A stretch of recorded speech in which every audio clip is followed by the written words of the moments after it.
The Third Testament, Section 6, Chapter 24-27. The Work of God. Chapter 25, Nature.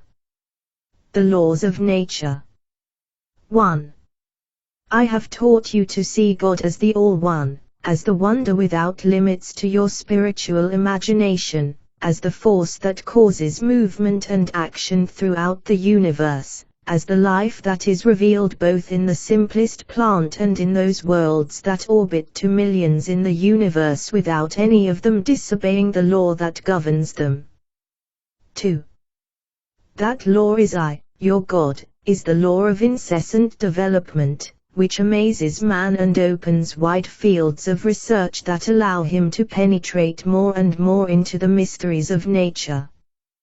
359. 74-75. 3. Understand that the law is the way, paved by the love of the Supreme Creator, to guide each of His creatures. Think about the life that surrounds you, which consists of basic materials and organisms of infinite number, and you will eventually discover that every body and every being moves along a path or a pathway that appears to be directed by a strange and mysterious power. This power is the law that God has established for each of His creatures. 4. When you investigate these momentous events, you will eventually come to the realization that indeed everything lives, moves and grows under a supreme commandment. 15. 4. The presence of God in nature. 5. Seek me in all works done by me, and you will be able to find me everywhere. Try to hear me, and you will hear me in the powerful voice that emanates from all created, because it is no trouble for me to express myself through the beings of creation. 6. I manifest myself both in a star, in the raging of a storm, and in the lovely light of a dawn. I let my voice resound in the melodious song of a bird, as I also express myself through the fragrance of flowers. And every one of my expressions, every aspect, every work speaks to you of love, of fulfilling the laws of justice, of wisdom, of eternity in the spiritual. 170, 64. Nature is God's creation and a parable for the spiritual. 7. Many have made nature their God by deifying it as the creative source of all that exists, but verily, I tell you, this nature, from whose bosom all beings have come forth, the material powers and the nature kingdoms that surround you, she is not creator, she was planned and created beforehand by the divine Creator.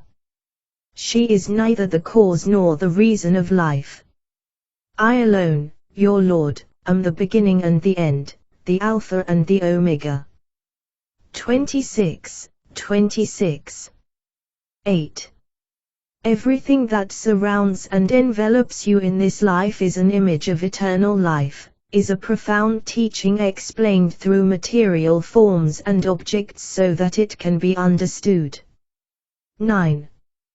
You have not yet penetrated to the bottom of this wonderful teaching, and man has erred again because he has taken the life he leads on earth as if it were eternity. He has been content to concern himself with the manifestations and has spurned all that it contains of divine revelation, that which is therein essence and truth, which are present in all creation. 184, 31-32. 10. I will withhold from you nothing of what I have put into nature for your preservation, health, nutrition, the well-being and delight of my children. 11. On the contrary, I tell you, as I offer you the bread of the Spirit and invite you to inhale divine essences and to refresh yourselves with spiritual fragrances, so you should neither disregard nor depart from what nature gives you, for in this way you will obtain harmony, health, energy and thus the right fulfillment of the laws of life. 210, 22. 12. The irrational being is guided by instinct, which is his inner voice, his master, his guide. It is like a light that comes from its mother, nature, and illuminates the path it has to follow in its life. This too is a path of dangers and risks. 13. Take an example from the harmony with which every species lives, from the activity of those who are industrious. Take to heart the examples of loyalty or gratitude. They are examples that contain divine wisdom, since they come from my creatures, likewise emerged from me, so that they may surround and accompany you on your world, so that they may share in what I have put into the earth. 320,34+37. The power of the children of God over nature. 14. The forces of nature will obey you when you fulfill my law and ask me for it for the good of your fellow men. 18:47. 15. Have I not taught you that even the unleashed forces of nature can hear your prayer and calm down? If they obey my voice, why should they not also obey the voice of the children of the Lord, when they have prepared themselves? 39:10. 16. I have given power to the Spirit over matter, that he may emerge victorious from the trials and reach the final goal of the way. But the struggle will be great, for since man created the only kingdom in the world in which he believes, he has destroyed the harmony that is to exist between him and all that surrounds him. From his proud throne he wants to subject everything to the power of his science and impose his will on the elements and forces of nature. But he has not succeeded in this, for he has long since broken the bonds of friendship with the spiritual laws. 17. When I now told this people here that the forces of nature can obey him, there were some who did not believe this. And I tell you that they have reason to doubt, for nature will never obey those who disobey, defile or mock it. On the other hand, the one who knows how to live in harmony with the laws of spirit and matter, that is, who lives in harmony with everything that surrounds him, will be in harmony with his Creator during his life and will acquire a right to have the elements of nature serve and obey him, as is due to every child who is obedient to his Father, the Creator of all things. 105:39. 18. I do not lie nor exaggerate when I tell you that the nature kingdoms can hear your voice and obey and respect you. 19. The history of Israel has been written down as a testimony of my truth, and in it you can discover how the people of God have been recognized and respected again and again by the forces and elements of nature. Why should this not apply to you? 20. Do you think that my power or my love for mankind has changed over time? No, you multitudes who hear this word, the light of my Spirit floods you. My power and my love are eternal and unchanging. 353:64. Man and nature. 21. But you must be careful, O peoples of the earth, for if you continue to use my divine inspirations to challenge the forces of nature, if you continue to use the little knowledge you have for evil, you will receive the painful and severe answer when you least expect it.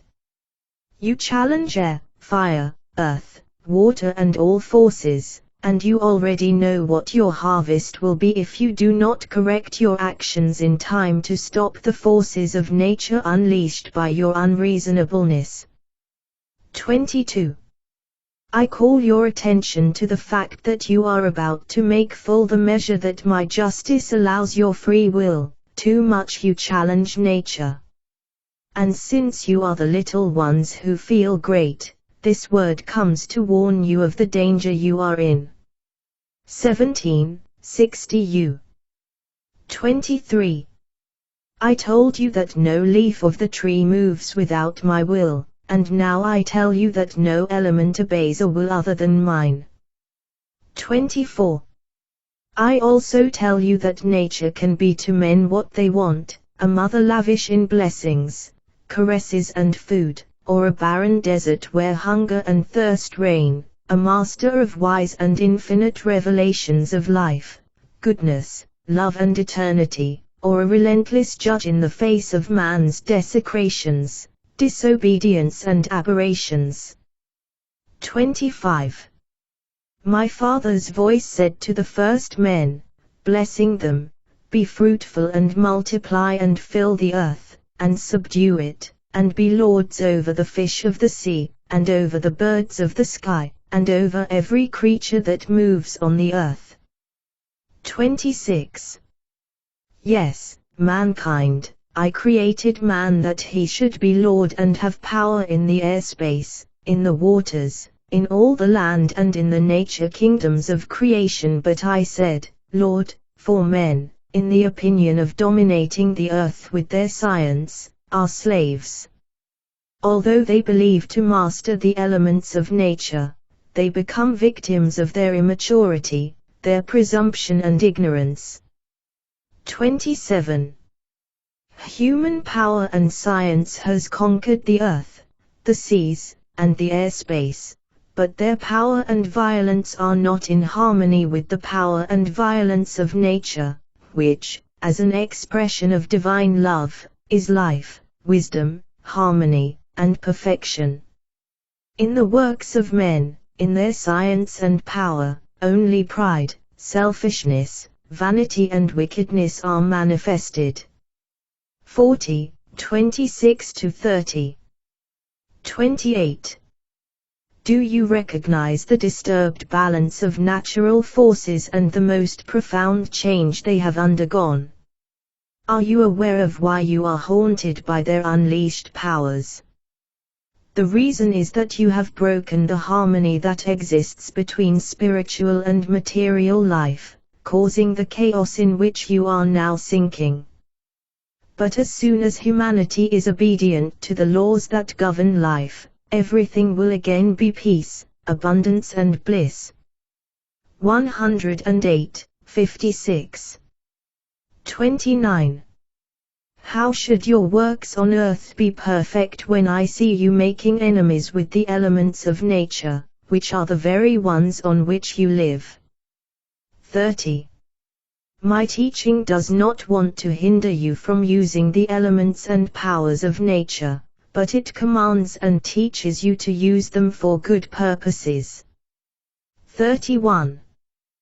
The forces of nature in your hands can go from being friends and brothers to being judges who punish you severely. 32. It was long since time that men should reap the fruit of experience, so that they would no longer challenge the forces of nature. For with all their science they will not be able to stop them. 210:43-46. 33. The tree of science will be shaken by the fury of the whirlwind and its fruits will fall upon mankind. But who has loosened the fetters of those elemental forces, if not man? 34. Admittedly, the former human beings also learned to know pain, so that they awakened to reality, to the light of conscience, and they submitted themselves to a law. But the developed, conscious, and educated man of that time, how dare he defile the tree of life? 288:28. 35. To those who think that I punish men by unleashing the forces of nature upon them, I say that they succumb to a great error when they think so. For nature develops and changes, and in its changes or transitions upheavals arise, which cause you suffering when you do not fulfill my law, but you attribute them to divine punishments. 36. My justice works in them, but if you, beings favored by the divine spark that enlightens your spirit, lived in harmony with the nature surrounding you, your spirit would have lifted you above the changes, above the violence of the forces of nature, and you would not suffer. 280, 16. 37. What is nature but a great creature? Yes, disciple, a creature that likewise develops, purifies, unfolds and perfects itself, so that in its womb it may shelter the men of tomorrow. 38. How often are you discontented with their natural transitional phenomena for the attainment of that perfection, and consider them to be God's punishments, without realizing that you too, together with nature and creation, are purifying, developing, and going toward perfection. 283, 57-58.